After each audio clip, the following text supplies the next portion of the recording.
Hi students, welcome to Bosco Campus Vision.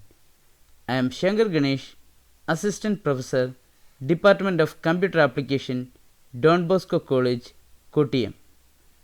I am delighted to present a lecture on the subject Introduction to Information Technology. This lecture is meant for Semester 1 BCom Computer Application course of Kerala University.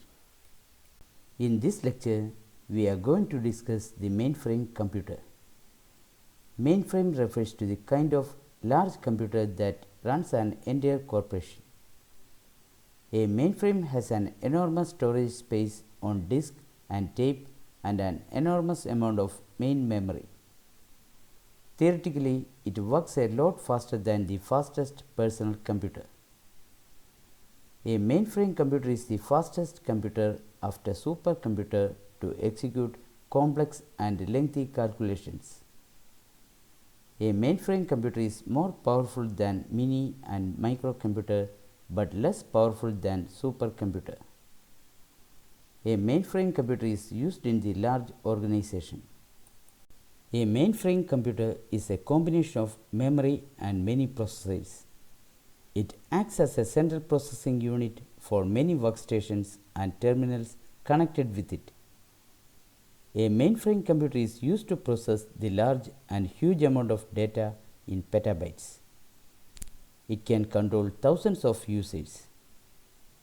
Name mainframe means that a frame for holding a number of processors and main memory.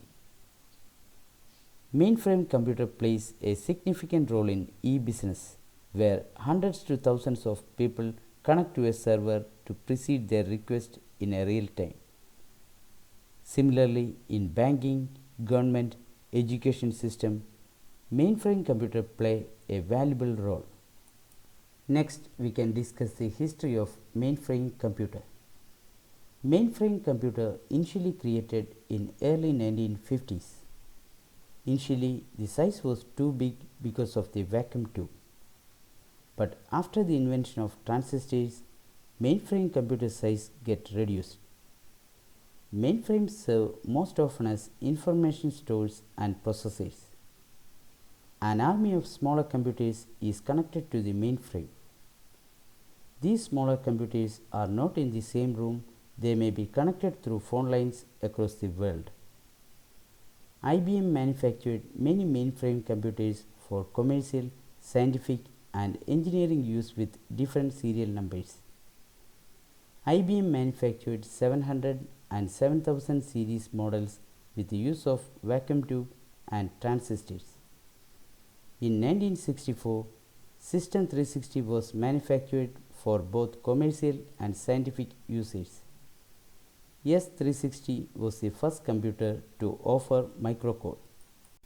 Next is components of mainframe computer. The major components of mainframe computer are: first one, motherboard.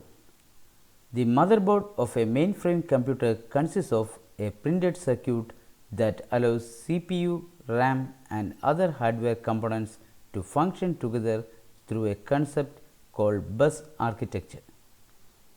The motherboard has device slots for input cards and cable interfaces for various external devices. Mainframes use 128-bit buses. Second one, processor. A CPU acts as the central processing point in mainframe architecture and includes an arithmetic logic unit for performing arithmetic calculations.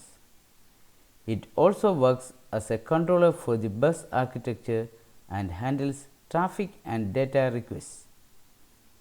The processing power of mainframes is much higher compared to PCs, so that they can handle huge amounts of data. Third one, storage devices. Storage devices are for entering, retrieving, storing, and recording data.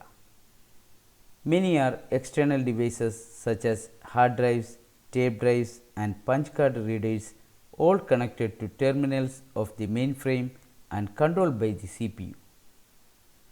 Their capacity for data storage can be 100 or even thousands of times that of a PC. Fourth one, communication controllers. Communication controllers allow remote computers to access a mainframe. With the help of networks LAN or WAN, communication controllers establish connections with various devices, perform data transmission over communication channels, and keep track of usage at terminals. Fifth one, channels. The channels are the cables used to connect the CPU and the main storage to other parts of the system and make sure that data is moved in a systematic way without losing its integrity. Advantages of mainframe computer. First one, mainframe computer provides a great security against the attack of viruses, worm, spyware and malware. Encryption technique like file encryption, dataset and file encryption, network encryption and clustering encryption empower the security. Second one, mainframe computers are compatible with all types of software and hardware because different user connects with servers along with different hardware and software on their system. They can easily communicate with server side without any interrupt. Third one, mainframe computer deals with thousands of users to execute their instructions simultaneously and can store without disturbing process on the computer. Fourth one, we can add storage, processors or memory and extend its capability. Next is disadvantages of mainframe computer. First one, a mainframe computer is expensive. Second one, it is not easy to purchase a mainframe as a comparison to the microcomputer. Third one, the microcomputer is handled by the single user, but mainframe is handled by many users. Fourth one, its installation is not easy. In this lecture, we have discussed the mainframe computer. Hope all of you have understood the lecture. Thank you.